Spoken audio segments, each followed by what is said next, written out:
that was produced, a picture book about you. He said school was a little difficult at some point, and Daddy says, come back home to keep you on the straight and narrow. So was I didn't like school. You didn't like school? Wow. You preferred to be out? Why didn't you like school? I wanted to play football. And did Daddy stop you? He beat me a lot. He beat you a lot. But he said Well, something... not so much my dad. It was my mom. It was always... You know. My dad tried to reason things out. You only get punished with my dad if you commit the same offense twice, then you get punished. But you can get away with 7 different offenses. You always believe that there was room for change. But my mom was, no.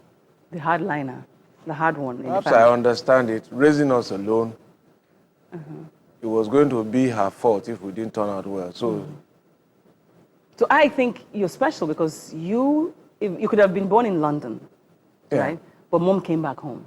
And do you ever regret that they should have born me in London? I mean, okay, do you remember this photo? Can anybody pick out Fashola in that photograph? From left to right, just tell me. Do you see yourself there? I mean, you know this photo. You know where it was taken? It was taken in Ijeshatedu. Yes. The home that we saw the other fellow. Yes, with Jide. Jide. Have you seen Jide in a while? Jide is the one on... Yeah, I speak to him. Oh, you do? Yeah. He did say that... We're in text communication regularly. Okay, he has a set of 2 little girls. I mean, a boy and a girl, I think. Well, I haven't seen his family, and I haven't been to the place in over 2 decades. But most of my friends re-established contact. Those who kept contact by cell phone. And, so counting from the right, 1, 2, that's the young man there, bouncing. They were getting ready to go and play soccer. That's him there with the shorts and the... Can you see him? That's him there. But what he said, can you see that thing in front of his foot? I asked, why that kind of small football? Why? That was what that was available. It was just a plastic ball. And then all of you run around with that thing. That's Jide standing. Jide was the one right by you with the dark suit. Yeah. So, I mean, and he was very, very friendly as he opened the door. And he says, it's a long time. But he went to look for you at the campaign grounds. And you welcomed him and gave him your number. I saw him at one of our campaigns. You know, that's the kind of person that everybody has your number. Yeah. I've had the same number now for 2002, for 12 years. And everybody has your number. It's out there. It hasn't crashed yet. Well, so far, so good. Some phones have crashed it. So I'm going to take did anything in your background prepare you for politics at all? If it was any single thing, what was it? Because see what your uncle said. Your background is so varied. You have Christian, you have Muslim in your family, you have people. In fact, your uncle says his mother is he's Edo. Edo, yeah. You know, there's such a varied. When Benin, when his mom passed, I think that was I was chief of staff. Then I was about 2003 or so, and we had the Obito. But you know Benin very well because you did your youth service. Yes. Before that, I went to school there. I did my youth corps there. So what was it in your, as you look back, because hindsight, they say, is 20/20 vision, then you didn't know. But what was it about growing up that has prepared you for the kind of leadership style that you have? Because you're going to see a little bit of your leadership style. Well, nothing in the sense of looking to this day, but it was a connection with so many diverse parts of our society. And I must tell you that in that sense, taking decisions about Lagos was from a vantage position, an informed position. I knew many parts of Lagos growing up here, living here all my life. So if there was any advantage, it was knowing the place and seeing the place develop. Like in the house that we lived at Ijesha with Jide. Jide's father was the well is still there. Yeah, Jide's father was the landlord. The owner of the house. We had to move from a house in Aino Street because that house always got flooded.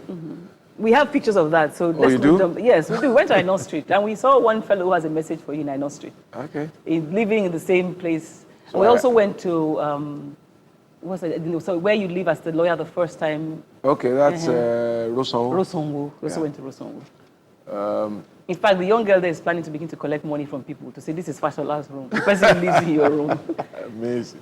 Okay, so you prepared for, your background prepared you. Knowledge. I used to ride bicycles from James Robertson And then we moved to Aino Street. So I had to come and see my friends and play football. So I ride my bicycle from Lawansin and then trying to get home before it got dark. So our mommy won't...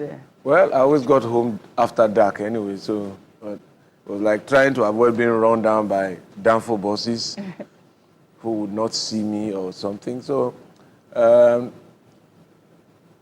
so I saw, for example, Alaka, Ipori being sandfilled, being reclaimed. I saw National Theatre being built. You know, I saw Apapa Osho, the expressway. When we moved to Ijesha, the place we used to play football was behind Celestial Church at the junction of Okota today. It's all developed now. I saw that place being built also, the expressway then being built. All of that taking place, I think, just in readiness for Festac. So I saw the state really come to life. I knew Oshodi because my grandmother had a house in Oshodi. So I used to go with her. Your maternal or paternal? Maternal. I used to go with her to the landlord when I was like 8.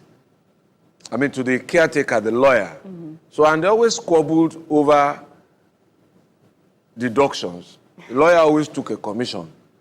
And my grandmother always felt that his commissions were too high. And I think, for example, that informed my choice of law ultimately, because she kept appealing to me that, look, I have to be a lawyer so that she would stop paying commission to this Shylock lawyer. So, and then, of course, I think that was one thing that influenced my choice, because, and of course, the fact that my mathematics was hopeless. So, well, however, you know, I just wonder, politics happened because history has it that you were chief of staff. It wasn't an intention to run. In fact, people were surprised when Asiwaju came up and they said you were the nomination for the state. You know, it caused a lot of, you know, talk at that time. Some people left the party, and I wonder why you accepted.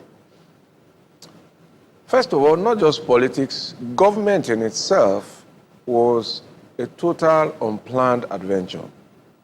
Chief of Staff was an unplanned adventure because in the period that I practiced law, the last person I wanted to do business with was government because things just never got done. So the easiest place to make money as a lawyer was to buy or sell land for clients. And that was one business I refused to do because getting governor's consent was quite problematic. And moving files, I just thought that people didn't have the same kind of ethos to work that I thought we should have.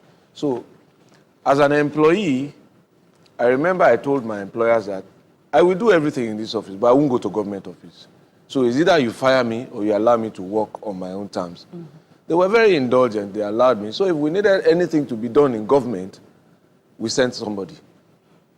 So I was the most unlikely person to come into government. Of course, when I came into government, I made the mistake that many people make, thinking that we were superior to everybody. I found out otherwise. There were a lot of smart people in government, a lot of dedicated people in government.